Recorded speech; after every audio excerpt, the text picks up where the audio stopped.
যাই হোক, আমি আবার আপনাদের দেখানোর জন্য প্রস্তুতি নিলাম।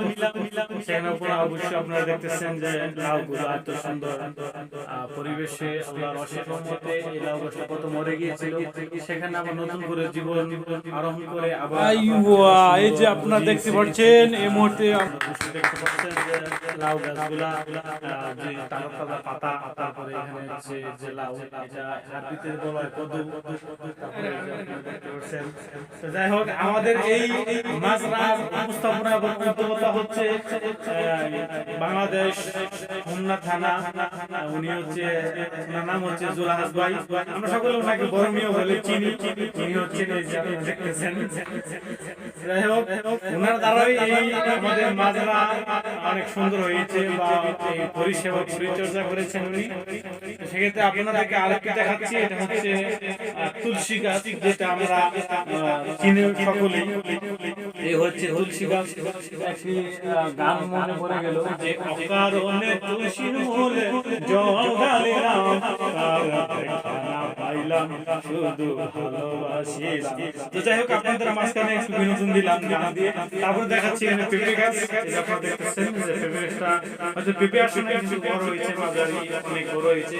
তারপর যে আপনার সজিনা গাছ, যেটা আমরা সাজনা গাছ যেটা আমি পরিচিত চিনি, কিন্তু আমরা যদি শুদ্ধভাবে বলতে চাই তাহলে সেটা হচ্ছে সজিনা। তো যাই হোক, আমরা সেদিকে যাচ্ছি। আসুন, আপনারা আমাদের সাথে আসুন। উনিও আমাদের সাথে যুক্ত হতে যাচ্ছেন। আসুন, আমরা আরেকটি মাজা দেখাচ্ছি, সেটা হচ্ছে মরিচ গাছ। মরিচ গাছের মাজরাও আমরা করেছি। তো সেখানে আপনারা দেখতে পাচ্ছেন প্রবাসী জীবনের ফাঁকে ফাঁকে অবসর সময়ে আমরা এই মাজরাগুলা এখানে পরিচর্যা করতেছি। তার মধ্যে আপনারা দেখে নিয়ে আসি। তারপরে এই যে মরিচ গাছ, এই মরিচগুলো অনেকে মন্তব্য করেছে যে মরিচগুলো উঠাই আমরা ফালাই দিই, কিন্তু অনেকে মন্তব্যতে অনেকে বলছে না, এগুলো ফালানোর দরকার নাই।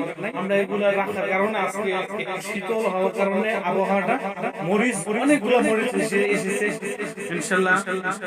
যাই হোক, আমরা পর্যায়ক্রমে আরো অনেক পর্ব দেখাচ্ছি আপনাদেরকে, যে প্রবাসী জীবনে কষ্টের আগে আমরা। যাই হোক, আপনারা দেখাচ্ছি যে আমাদের মুরগিগুলো। তো অবশ্যই আপনারা দেখতে পাচ্ছেন যে মাশাআল্লাহ 6 পিস মুরগি, 4 পিস মুরগিগুলা প্রত্যেকদিন ডিম দেয়। তো এই হচ্ছে আমাদের মুরগি। তো আপনাদেরকে আরো দেখাচ্ছে, সেটা হচ্ছে কবুতরের ঘর, যেটা আমরা আপনাদেরকে নিয়ে যাচ্ছি। তো অবশ্যই দেখাচ্ছি আপনাদেরকে। তো যাই হোক, আপনারা দেখতেছেন এই যে আমাদের কবুতর পালনের কবুতর। তো যখন আমি সামনে দেখাচ্ছি না, পরিস্থিতি ভালো না, সেই হিসেবে এখানে সমাপ্ত করে দিচ্ছি। সকলে ভালো থাকবেন, আল্লাহ হাফেজ।